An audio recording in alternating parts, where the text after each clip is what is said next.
Hello everyone. I'll be discussing the story Stench of Kerosene by Amrita Preetham. Okay, so I'll start by giving a brief summary of the story and then we'll move on to look at some interesting aspects of it. So, the story Stench of Kerosene was originally written in Punjabi, and the version we're dealing with is translated by Khushwant Singh. The story is about, I would say, a family who lives in a village called Lakar Mandi in Punjab, and it comprises a husband, his wife, and the husband's parents. It's just the four of them. The wife is called Guleri, and the story starts out with her. She is the first character we come in contact with when the story begins. So let's look at the beginning here. It says, outside a mare neighed. Guleri recognized the neighing and ran out of the house. The mare was from her parents' village. She put her head against its neck as if it were the door of her father's house. So Guleri is living at her husband's village in Lakar Mandi. Her husband is called Manak. And as we see later on, every year during the harvest festival after the monsoons, Guleri goes home to her parents' house for a few days or a week. And then she meets with her childhood friends. They talk, they discuss the different trajectories their lives have taken. And then the fair happens in Chamba, which is where Guleri is. And then Manak goes to the fair, he and Guleri go around the fair, and then they come back to Lakar Mandi together. And this is how it's been for about 7 years, because Guleri has been married for 7 years in this story. But let's go back to that opening paragraph that I just read out. It says, Guleri recognized the neighing and ran out of the house. That's one of the first indications we have of how attached Guleri is to her parents' house and to her village, the village she grew up in. Because yes, she's been married to Manak and she's been married to him for 7 years and living in Lakar Mandi for 7 years. And we also see that she's an extremely dutiful daughter-in-law. She cooks, she cleans, she respects her parents-in-law, and she does everything that they say, and she seems to be loved and blessed by them. And the only time she's truly excited throughout the year is when she gets to go home for the span of 2 weeks to meet with her family and with her friends. Guleri knows her home village so very well and the animals on her father's farm that she can recognize even the sound of the horse neighing, and just the presence of just the presence of a living being from her own village is enough to make her feel like she's at home. Because right there at the end of the first paragraph, she leans her head against the horse's neck as if it were the door of her father's house. So this first paragraph really doesn't seem to offer much when you read it for the first time, but when you've read the story once and you go back to it, it has a lot of things packed into it. Guleri is also equally invested in her life as Manak's wife. She loves him. She likes to listen to him play his flute. Whenever she feels homesick and she goes to a spot where she can view her home village, she takes Manak with her. And it says here that she would see the homes of Chamba twinkling in the sunlight and would come back with her heart glowing with pride. And then, so going home to Chamba is, from this story, the only indication that Guleri ever has new things to buy or new things to do, and it's like a shopping trip for her, as well as catching up with her friends, because here we are. The girls looked forward to this annual meeting when they spent many hours every day talking about their experiences, their joys and sorrows. They went about the streets together. Then there was the harvest festival. The girls would have new dresses made for the occasion. They would have their dupattas dyed and starched and sprinkled with mica. They would buy glass bangles and silver earrings. Guleri always counted the days to the harvest. So it's the one event she has throughout the entire year to look forward to. And she's always excited about it, and she doesn't have to put her excitement into words. She's very transparent. Her face reveals everything. And okay, let's move on. So this is the first introduction we have to Guleri and to her life as Manak's wife. And the first introduction we have to Manak is we see him as a very taciturn man who perhaps doesn't express much emotion, because while Guleri is extremely excited at the prospect of going back, and it's very obviously written all over her face and in her actions, it says, her husband Manak pulled at his chillum and closed his eyes. It seemed either as if he did not like the tobacco, or that he could not bear to face his wife. So you get the image of a man who sits there smoking his chillum, just watching while his wife is doing all her daily duties in a very excited manner. And he seems, the first sense you get that is he's annoyed and slightly upset that she's going away. And Guleri, and the author lets us continue with this feeling that we get, that he's annoyed and upset, because you see Guleri telling him that she only goes home once a year, and it's only for a few weeks, and she's always back and no one's ever stopped her, and that, you know, he shouldn't be this unhappy, and because she's there all year for him and she only goes home to her parents and to her friends for a very short time. So I'll move on with the story and finish giving a summary, and then we'll move on to some interesting aspects. So Guleri goes home. Manak drops her off halfway home. He walks with her and her father's manservant and the horse he's brought for Guleri. Guleri pleads with him to come to the fair so that he can play his flute and they can go home together as usual. And Manak simply looks at her sadly, and Guleri thinks that he's upset that she's leaving for a few days, and she lets him go back and she goes on to her parents' house. But later on we come to know that Manak has other reasons for not wanting Guleri to leave. He doesn't want her to go because he knows that his mother is not very happy that he and Guleri have not been able to have any children, and she wants grandchildren, and she wants her son to have children, and she believes Guleri is infertile and she's unable to give them children.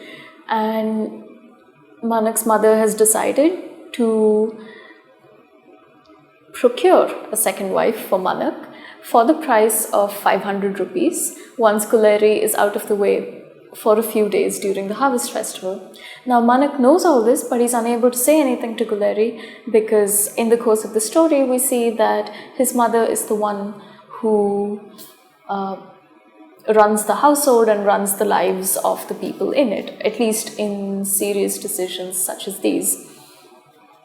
But it is done. Once Guleri is out of the way at her parents' house, Manak is married off to another wife, and we assume, but because we're given no indication of this, we assume that Guleri hears about this, or someone conveys the news to her. When it's time for the harvest festival to happen, and usually Manak and all his friends would go, but this time around Manak refuses to go. He sees one of his friends setting out for the harvest festival as usual, and he also sees him come back, and the friend tells him that Guleri is dead, and Manak stops what he's doing and he's extremely shocked and he asks how. And the friend continues in a very flat tone of voice that Guleri heard about Manak's second marriage, and she set herself on fire. She soaked herself in kerosene and she set herself alight, and that is how she died. She committed suicide. Again, we're given no indication as to what Guleri's thoughts were. It's just the blunt facts that are stated. Here we are, talking about Guleri. When she heard of your second marriage, she soaked her clothes in kerosene and set fire to them. That's all we get to hear about Guleri's death. Not about how she heard the news, not about what she felt when she heard the news. Did she faint? Did she cry? Did she scream, laugh? Was she shocked into silence? There's no accounting for the hiatus between her hearing of the news and her action, because the way this is written presents both as a continuous event. She heard of your marriage, she soaked her clothes in kerosene, and she set them to fire. It's a very continuous event. Once this happens, Manak is mute with pain and he can feel his own life burning out. And as things do, things seem to go back to normal in Manak's life. He goes to work in the fields every day. He has a second wife to replace Guleri. His second wife is pregnant with a child, but she complains that Manak does not talk to her, does not interact with her as a husband should with a wife. Instead, she complains to her mother-in-law that Manak is simply someone she happened to marry. Manak's mother encourages the new wife to be patient, and she says it will be very, very different when the son is born, and Manak will come around then, and you must have patience. And eventually a son is born, and when the baby is born, the child is placed in Manak's lap by his mother, and Manak's mother hopes to be able to gain some reaction out of this, and she does, except it's not the one she was hoping for, because here we see that Manak stared at the newborn baby in his lap. He stared a long time, uncomprehending, his face, as usual, expressionless. Then suddenly the blank eyes filled with horror, and Manak began to scream. "Take him away," he shrieked hysterically. "Take him away, he stinks of kerosene." And that's what the story ends. That's how the story ends. It's a very powerful ending. And you see that the news of Guleri's death, or the manner in which he heard of it, because if that's how we hear of Guleri's death, that's exactly how Manak hears of Guleri's death. And there's no reference made to any conversation he might have had with his parents about this, or there's no mention of any talk that might be going around the village about how Guleri killed herself while she was at her parents' house because Manak married another woman. There's none of that. So you're forced to believe that all the information that we as readers are given about Guleri's death is also the same information that goes to Manak. And on the strength of that, the ending is much, much stronger, because the smell of kerosene haunts Manak for a very long time. This is a brief summary of the story. Now, let's move on to look at some interesting features of the story. One feature is how Amrita Preetham writes about rural village life, and it's shown as very pretty. I wouldn't say it's idyllic because of how the story progresses, but it's shown as very pretty and very content is what I'd say, because there's and we'll substantiate with examples from the text. Here we are. Once every year after the harvest had been gathered in, it gives you the image of plenty in your mind, although that's not usually the case, but it does give you an image of people working together, working hard, putting the harvest in. Guleri was allowed to spend a few days with her parents. They sent a man to Lakad Mandi to bring her back to Chamba. That also speaks of a slower pace of life, because this is the one main event in the year, which is also extremely crucial for agrarian economies. So the harvest is gathered in, and that's when Guleri gets to go home. This is the only travel, the only journey she makes once a year, which is to go back to her parents' house. So it's a huge event. Guleri always counted the days to the harvest. When autumn breezes cleared the skies of monsoon clouds, she thought of little else besides her home in Chamba. So there's descriptions of the weather. Then there's a description of her daily chores. She feeds the cattle, she cooks food for her husband's parents, and and probably more things that the author isn't giving us here. But after she finishes all that, she has time to herself to sit and think about her village. Now, we see here that Manak's mother forces Manak to marry another woman because she wanted grandchildren, and that's stated very bluntly halfway through the story. But before we're given that piece of information, there's a sentence on the second page that says, "This is the morning when Guleri is supposed to leave for Chamba," right? And there's a sentence here that says, "On the long-awaited morning, Guleri was ready long before dawn. She had no children and therefore no problem of either having to leave them with her husband's parents or taking them with her." So in Guleri's mind, or we assume that in Guleri's mind, having a children would present itself as a problem to her plans for yearly travel. So this is the only travel, the only journey she gets to make once a year. And if she had children, then she would either have to leave them in her husband's care, or not her husband's care, but with her husband's and her in-laws, and she'd probably have to be back sooner, and she'd be worried that they couldn't settle with them, and little things like that. Or she would have to take them with her, and traveling with children can't be easy. She'd have to wake up much earlier than she did to get them ready, pack for them, and take them to her parents' home, make sure that her parents would look after them while she was socializing with her friends. So children, in this very, very small use of the word problem, we see that children aren't something that Guleri misses having. She doesn't feel the lack of children in her life. She's perfectly happy, she's perfectly content, is the impression we get here. And Guleri is also rather childlike. She feels homesick, she's excited at the prospect of travel, she counts the days to the harvest, and she's very joyful when her father's servant comes with a horse to pick her up. And even the manner in which her socializing with friends is described.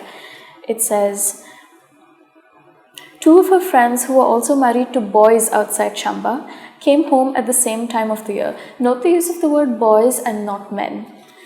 "The girls looked forward to this annual meeting when they spent many hours every day talking about their experiences, their joys and sorrows.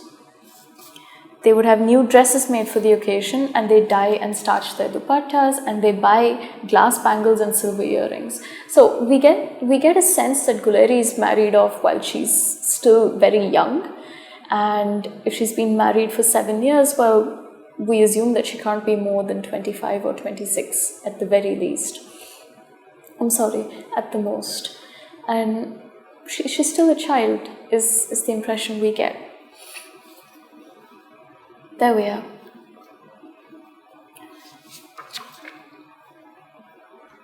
Okay.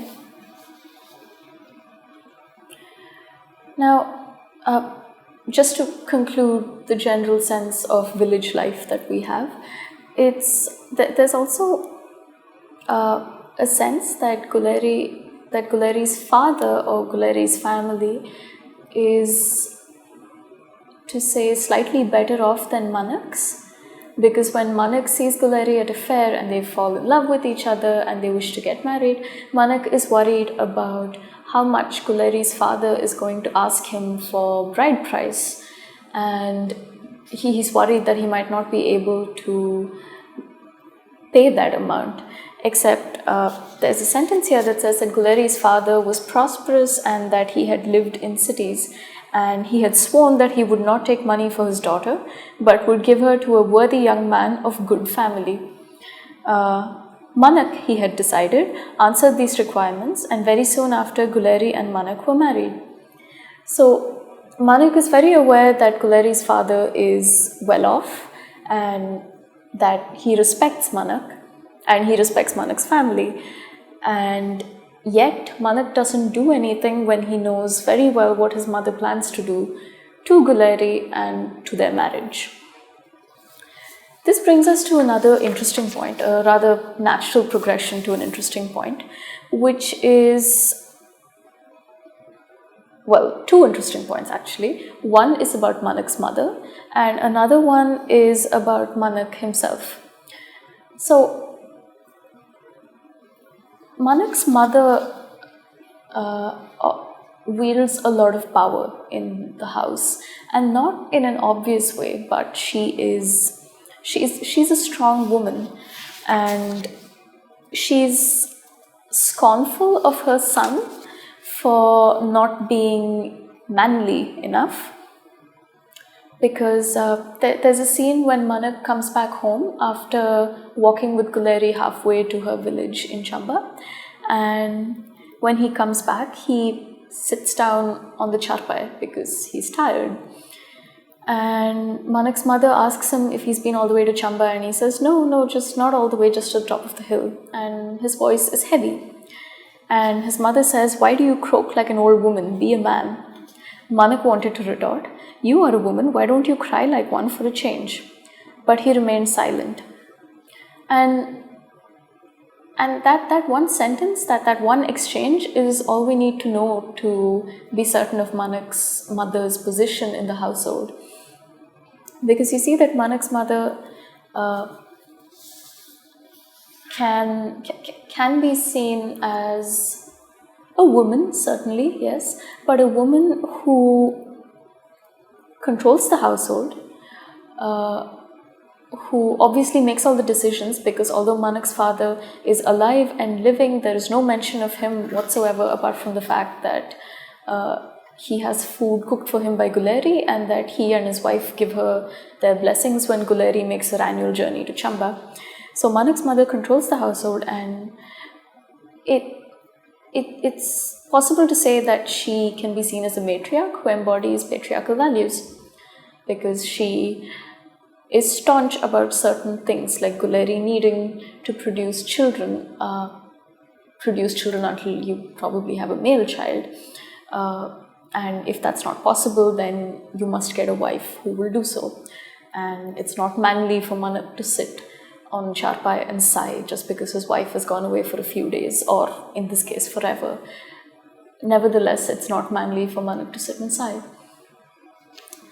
So this is the point about Manak's mother, but it also takes us to a point about Manak, about how much autonomy or how much independence he has over his own will, over his own body, and these same questions can be extended to the other characters in the novel as well.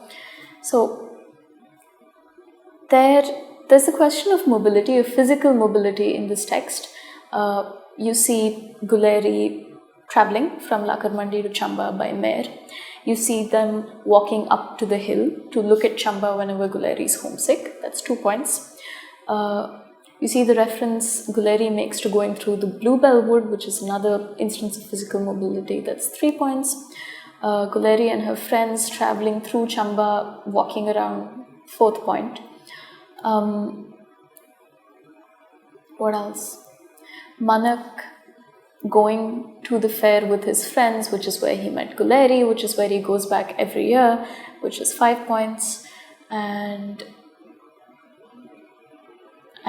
most importantly, Manak and Guleri walking halfway to Chamba, which is up to the hill, and then Manak comes back and Guleri onwards. So there's about 6 instances of physical mobility from one place to another in this text. And it would be difficult to say that all of them are completely of their own will, because Guleri going to Chamba, going home every year to Chamba is something she's certainly excited about, but she has no other place to go to. She has her husband's house in Lakarmandi, which is where she is all year, or she has her father's house in Chamba. So these are the only 2 places she's ever known, and these are the places she will keep shuttling between. Manak goes as far as the hill to say goodbye to Guleri when she's going home, this time for the harvest festival. And this is the only time we ever see the 2 of them fairly alone together if we discount the horse and the manservant that Guleri's father sends to pick up his daughter. And even in this time that where they're as alone as they can be, you see Manak being unable to articulate what he wants to say, or it doesn't even seem like he's trying, because there is one section here.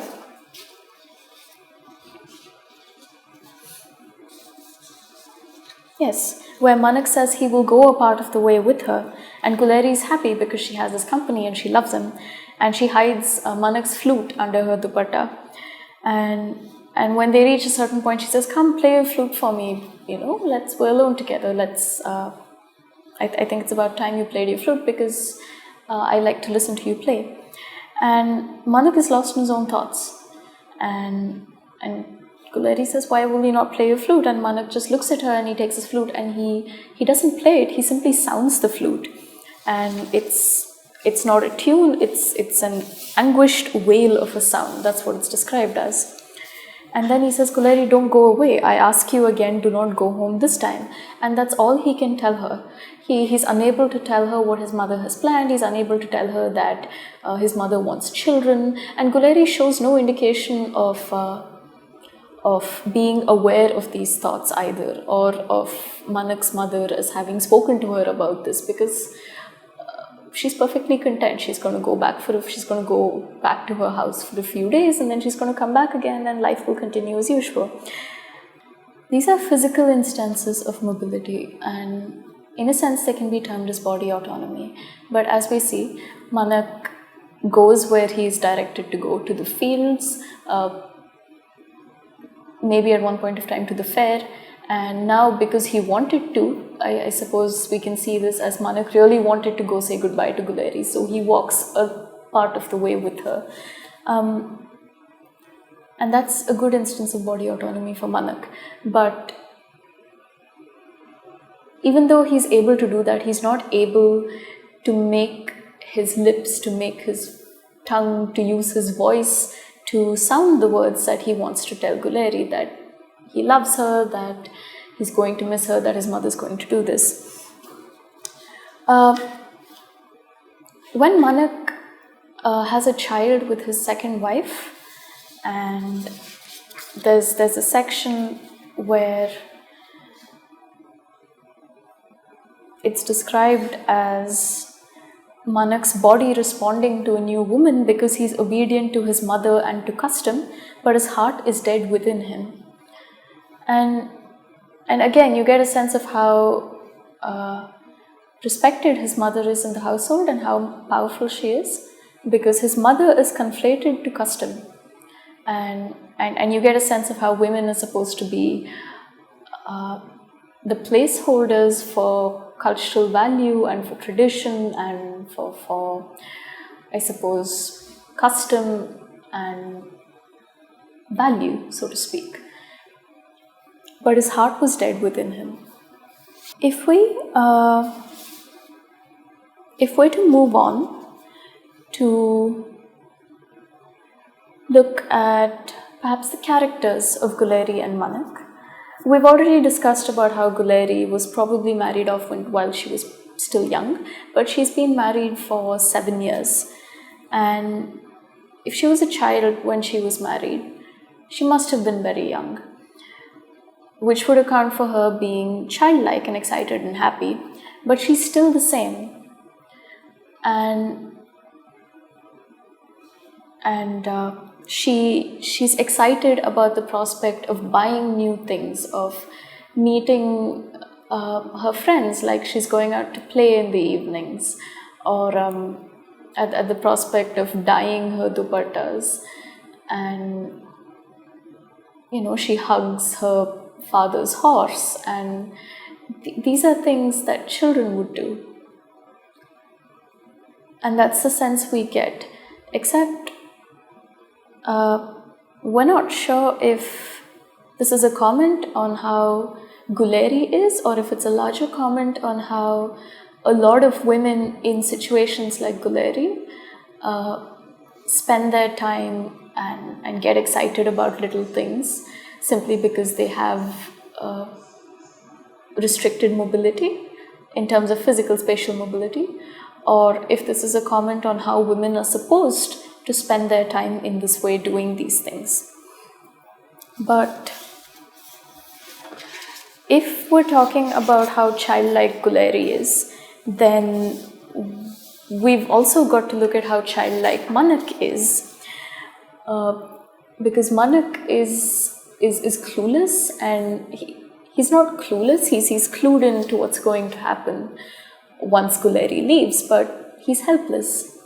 And he's childlike in the sense that he's despondent and he's grieving, and he looks at Guleri with wounded eyes, and he makes anguished wails on his flute, but he's unable to tell her what exactly it is that he needs her to do.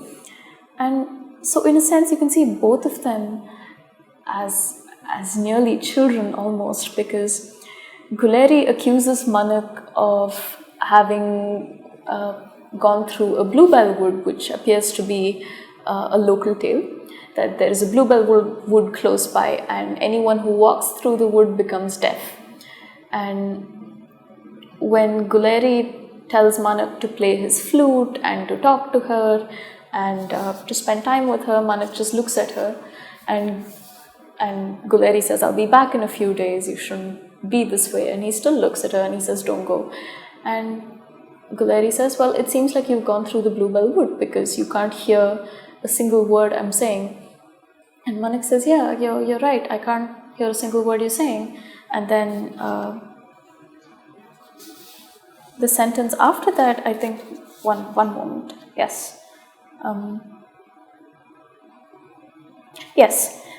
Manak agrees that he cannot hear anything that Guleri says. He says, and he sighs a deep sigh. Both of them looked at each other. Neither understood the other's thoughts. "I will go now. You had better return home. You've come a long way," said Guleri gently. And she gives his flute back. And then she asks him if he'll come and play it at the fair, and she looks very pretty and the sun is shining in her eyes. And Manak just turns his face away, and Guleri doesn't understand what's going on. She's perplexed, but she shrugs her shoulders and she goes back to Chamba because, she thinks to herself, "Well, I'm going to be back in a few days and maybe he'll be better then." But she accuses him of having gone through the bluebell wood, of not understanding her and of not hearing a thing she says.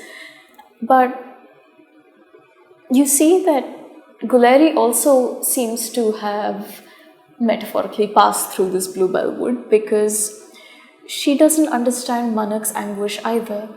If she goes home every year, and she has been going home every year for the past 7 years, then by now it's a normal occurrence. It's an event in the year, certainly, but it's become normalized. And yet, if we assume that Manak shows some signs of distress at her going away each year, that's fine. But this year, his distress seems to be more exacerbated, and it's described in that way. He says, "Don't go away this year, stay for just this year. It's just 1 year, why don't you stay back? Well, you can go next year." He doesn't even say you can go next year. He says, "Just stay back for 1 year." And Guleri says, "No, why would I do that? Your parents haven't stopped me. Your mother hasn't said anything." Again, note how the mother is referred to as being the sole authority on deciding whether Guleri gets to go home or not each year. Not by way of explicitly granting permission, but by way of not saying no.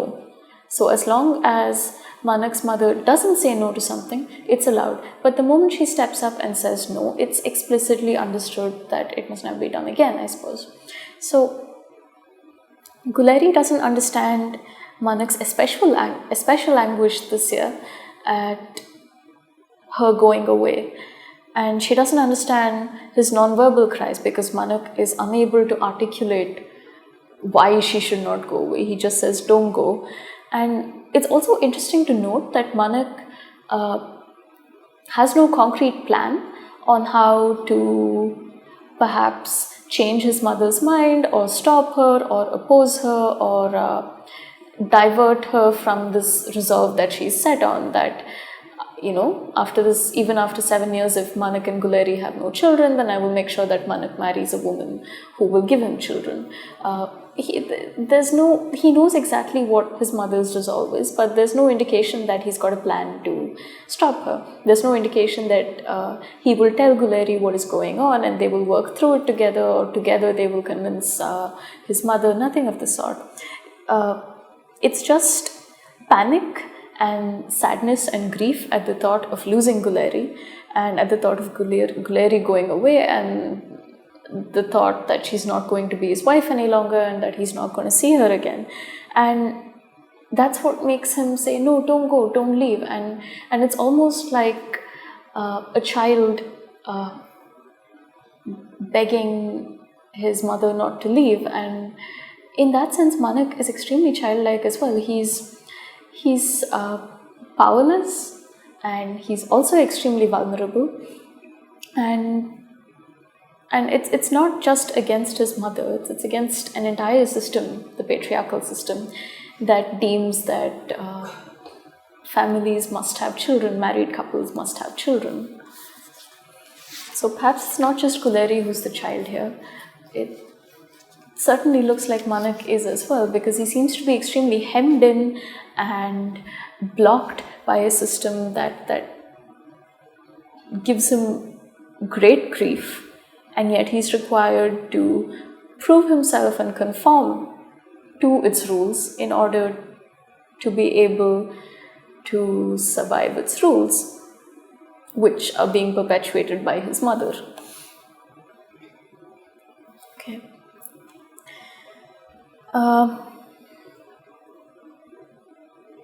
But if this system is all-encompassing and there is no escape from it, because that's the picture that's being painted here, it's a little bleak. The system also demands that, as I've said before, married couples need to have children. You need to have a male child in order to carry on the lineage. In a setting such as this, which seems to be highly patriarchal, it's understandable. In a setting such as this, which seems to be highly patriarchal, this is brought out very, very clearly.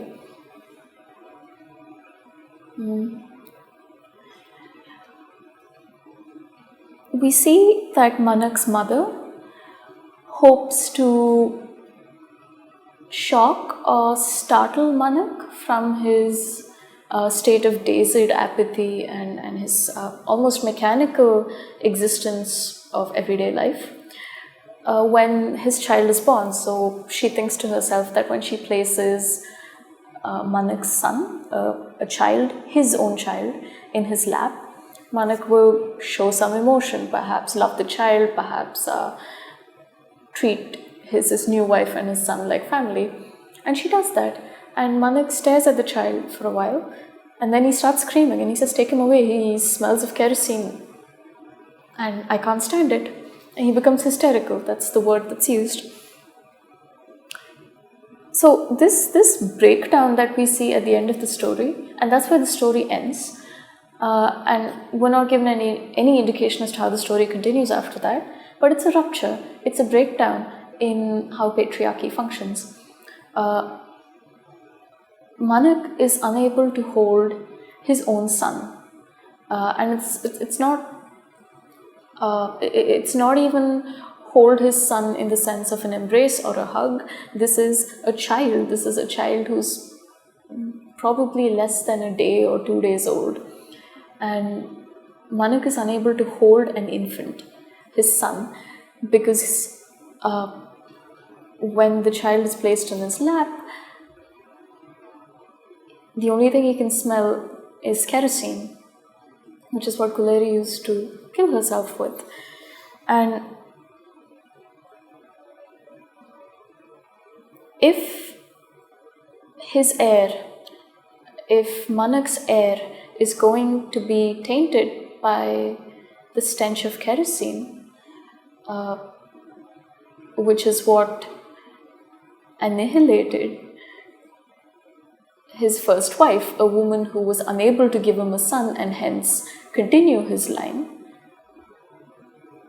then it's definitely a rupture in how patriarchy functions, in how the system functions, in how Manak's mother runs her family as a good patriarchal unit. And if he's unable to hold his son, then how will his family survive? Manak is supposed to be the head of a family, as every patriarchal family is. Manak is a man and he's the head of the family, and the father is supposed to teach the son the craft of the family, the technique of their business, of how to make money, of how to save, of how to run his family, of perhaps how to get married, how to live life. These are things that a father passes on to a son. And if this is not going to happen, then despite the fact that Manak has a living male heir, the lineage will probably not continue in the sense of father passing things down to his son traditionally. But if we are to flip this and look at it in another way, then you can also wonder if perhaps Manak has outlived his usefulness here, because now that the family has an heir, now that Manak's mother has a grandchild, or rather a grandson, a boy who will continue the family name and business and everything else, now that Manak's mother has that, is there a use for Manak after all? And that's to put it very bluntly, because obviously there is a use for Manak in the sense of everyday existence, but there's no need for him to have more children, perhaps, or Manak's mother is not going to force him into another marriage, or do what she did to Guleri, or do to his second wife what she did to Guleri, because now she has the son. So you see that Manak is also a victim here of not just his mother. Manak's mother is also a victim. Both of them are victims, as is Guleri, of the entire system of patriarchy. And this cannot be pinned down to just one person.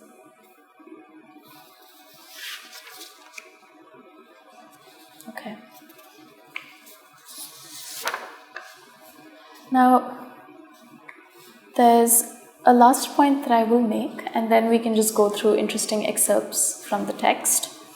And that point is that we've been talking about patriarchy as a system, a large abstract system in a small space, and we've seen how it functions not just through a single individual, as is commonly assumed, a man, but how it functions through women as well. Manak's mother perpetuates patriarchy when she conforms to patriarchal norms of wanting children from a marriage. Manak conforms to patriarchy when he conforms to his mother and custom, and when he does not do anything to try and hold Guleri back. Guleri conforms to patriarchy as well by being a victim of it, but then again, Manak and his mother are victims of it as well. Manak's mother loses Manak in heart and mind, and Manak loses his heart because he loved Guleri and she dies. So you see that it's not a clear line here, but that they're all perpetuating it and are simultaneously victims of this huge system that is pretty abstract. And that this is, again, to come back to the point I was saying, this is about a large system functioning in this small narrative, and it's brought out really, really well. But if we're to look at the structure of the story, or the viewpoints from which the story is told, it's set in Lakar Mandi, which is where Manak lives. And that's the setting from which we're made familiar with all the characters here. So physically, spatially, it's located there. Outside, let's go back to the first paragraph in the story. Outside a mare neighed. Outside, it's understood that it's outside Manak's house, which is in Lakar Mandi. It is from Lakar Mandi that they go to Chamba. It is from Lakar Mandi that they go up to the hill, to the Bluebell Wood. it is in this village, in Manak's house, that Manak lives, that Manak is born, where he has lived, where he works. It is in the fields in this village where he's sitting when he sees his friend Bhavani go to the fair. It is in the same field that he is sitting when he hears about Guleri's death. It is on the hill from Lakar Mandi when he reminisces about how he met Guleri, fell in love with her and married her. It's in the house that we see how Manak's mother is the one who makes the decisions, who wields power. It's in the house that the climax takes place when Manak rejects his son by screaming that he stinks of kerosene. It's in this village that we hear about Guleri's death, and we're not given any insight whatsoever into Guleri's mind apart from when she's happy and childlike. So you see that the readers are never really clued into what Guleri's thoughts and emotions and reactions are. There is a beautiful description of her life given, which is that she's happy to go back, she's homesick now and then, she's always excited, she's playful, she does all her duties very well. But this is not a day-to-day account of things. This is not an insight into her character, because you don't know how Guleri reacts when she's confronted with tragedy or disaster or something that makes her angry. Yes, you do see her getting into a temper with Manak when he says please stay back, but that's about it. But that's between the two of them, and that's because he stops her from leaving, or he asks her to not leave the village, to stay back at home with him. But while she's away from Lakar Mandi, while she's away from this space, which is what the narrative encompasses, while she's away from here and she's in Chamba, we have no idea as to how her mind works. We're not given any indication as to what she might have been thinking or what she felt when she heard that Manak had married somebody else. And to me, that's a very interesting point, because it seems like that is the single greatest tragedy or the single greatest piece of bad news Guleri's ever received in her life. It's definitely the most earth-shattering piece of news she's received, that her husband, whom she loves and whom she was supposed to see a few days later, has married another woman. And she takes the extreme decision of killing herself. And Guleri is a girl whose father has probably taught her her own self-worth, at least more than what can be expected of in villages according to this narrative, because he's lived in cities and he's prosperous. And he doesn't take bride price for his girl. He just wants someone who will respect her. And yet she takes this step. And we're not given any insight into how her mind was working then. So it's an interesting point to consider. These are all the points that I wanted to raise in this story, and that brings us to the end of that. But we will go through some excerpts that I've chosen, and we'll see how they stand out in terms of language, in terms of how they deliver the narrative and the impact better. Here's a section we can focus on. It crossed Manak's mind that it was this time of year 7 years ago that he and his friends had come on this very road to go to the harvest festival in Chamba. And it was at this fair that Manak had first seen Guleri, and they had bartered their hearts to each other. Bartered their hearts, not fell in love, not vowed to be married, but they bartered their hearts to each other. That's a very nice turn of phrase there. Later, managing to meet her alone, Manak remembered taking her hand and telling her, "You are like unripe corn, full of milk." "Cattle go for unripe corn," Guleri had replied, freeing her hand with a jerk. "Human beings like it better roasted. If you want me, go and ask for my hand from my father." Now, that's all the indication we're given about their courtship, so to speak, and it's not even a courtship. They bartered their hearts, and Guleri said that Manak would have to speak to her father if he wished to marry her. But you see that she's got spirit and she's got fire, no pun intended, and it provides a better character insight into Guleri than the first page does when she's described as going about her daily chores.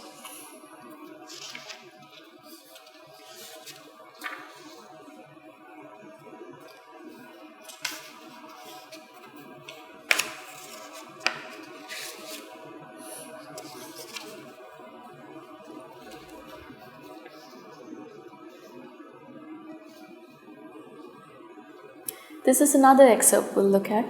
This is when Manak is sitting in the fields and his friend Bhavani passes him to go to the fair in Chamba.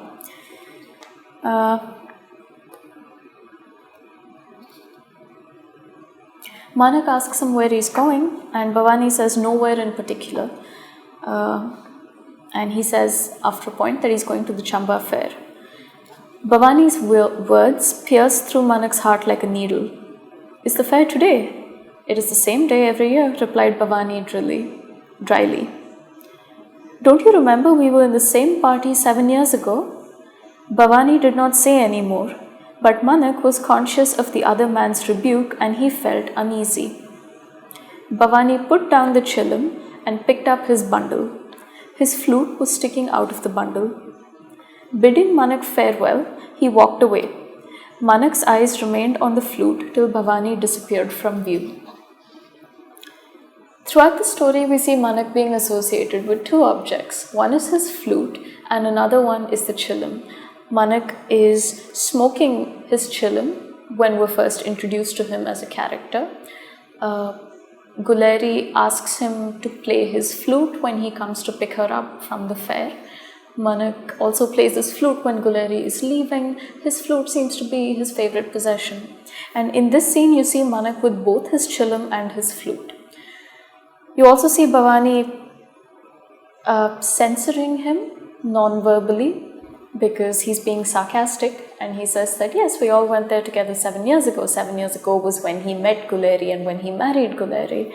And Manak doesn't say anything in response to this. He's quiet. He takes this retort without responding to it.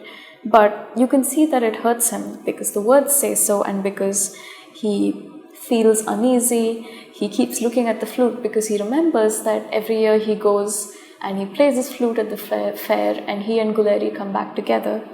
And pretty soon Manak becomes like a man dead, his face quite blank, his eyes empty. And his heart is dead as well. And this is just an interesting point to note. This is the last point to note. Yes, right when Manak receives the news about Guleri having set herself on fire, it says, she soaked her clothes in kerosene and she set fire to them.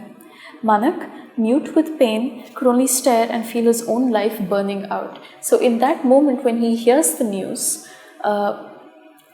all of those events are sort of conflated together, and I cannot stress the importance of those 3 lines before the last section of the story. Not simply because of the news and the information they convey to the reader, but the way in which they're written, which is seemingly so simple and yet delivers so much of a punch, because everything seems to be happening, all the action of the story seems to be centered in those 3 lines, because Guleri hears, so when you look at it from Guleri's point of view, there is,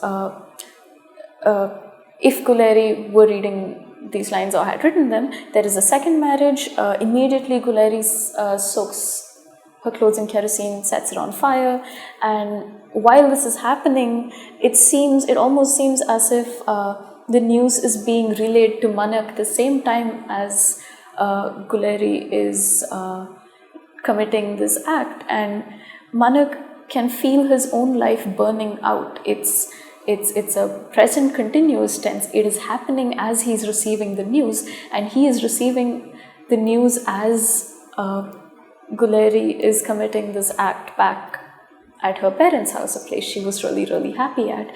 So I'd encourage you to look at these 3 lines and think of everything that they signify in terms of the news they convey, in terms of how they're structured, in terms of the tenses they use as well.